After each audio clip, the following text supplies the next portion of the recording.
The Lord appeared to Abraham by the oak of Mamre as he sat in the entrance of his tent, while the day was growing hot.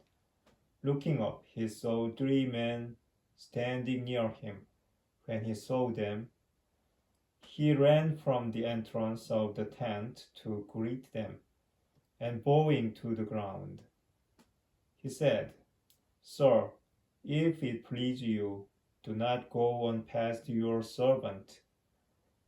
Let some water be brought, that you may bathe your feet, and then rest under the tree.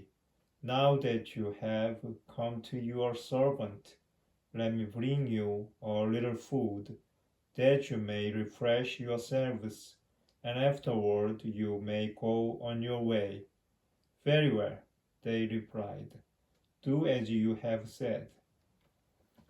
Abraham hurried into the tent to Sarah and said, Quick, 3 measures of bran flour. Knead it and make bread. He ran to the herd, picked out the tender, choice calf, and gave it to a servant, who quickly prepared it. Then he got some curds and milk, as well as the calf that had been prepared, and set these before them, waiting on them under the tree while they ate. Where is your wife Sarah? They asked him. There in the tent, he replied. One of them said, I will return to you about this time next year, and Sarah will then have a son.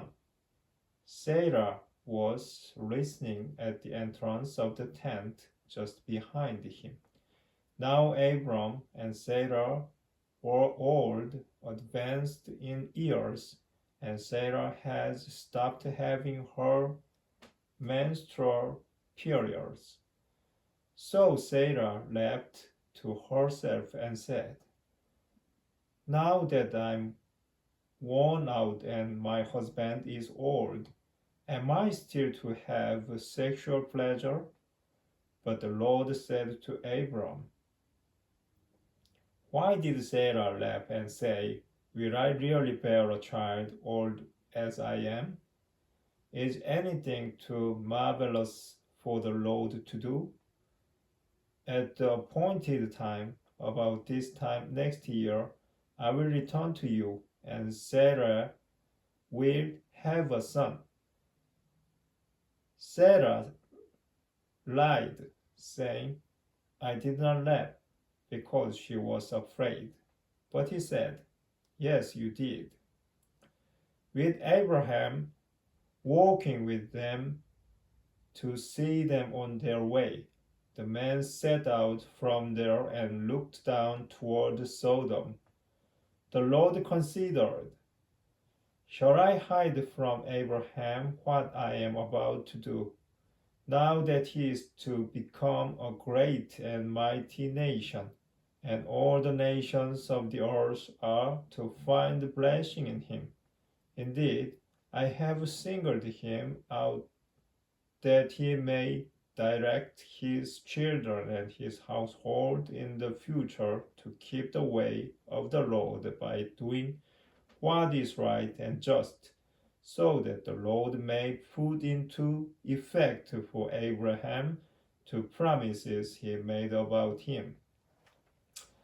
So the Lord said, The outcry against Sodom and Gomorrah is so great, and their sin so grave, that I must go down to see whether or not their actions are as bad as the cry against them that comes to me. I mean to find out. As the man turned and walked on toward Sodom, Abraham remained standing before the Lord. Then Abraham drew near and said, Will you really sweep away the righteous with the wicked? Suppose there were 50 righteous people in the city. Would you really sweep away and not spare the place for the sake of the 50 righteous people within it? Far be it from you to do such a thing, to kill the righteous with the wicked, so that the righteous and the wicked are treated alike. Far be it from you. Should not the judge of all the world do what is just? The Lord replied, if I find 50 righteous people in the city of Sodom, I will spare the whole place for their sake. Abraham spoke up again. See how I am presuming to speak to my Lord, though I'm only dust and ashes. What if there are 5 less than 50 righteous people? Will you destroy the whole city because of those 5? I will not destroy it, he answered, if I find 45 there. But Abraham persisted, saying, what if only 40 are found there? He replied, I will refrain from doing it for the sake of the 40. Then he said, do not let my Lord be angry if I go on. What if only 30 are found there? He replied, I will refrain from doing it if I can find 30 there. Abraham went on, since I have thus presumed to speak to my Lord, what if there are no more than 20? I will not destroy it, he answered, for the sake of the 20. But he persisted, please, do not let my Lord be angry if I speak up this last time. What if 10 are found there? For the sake of the 10, he replied, I will not destroy it. The Lord departed as soon as he had finished speaking with Abraham, and Abraham returned home.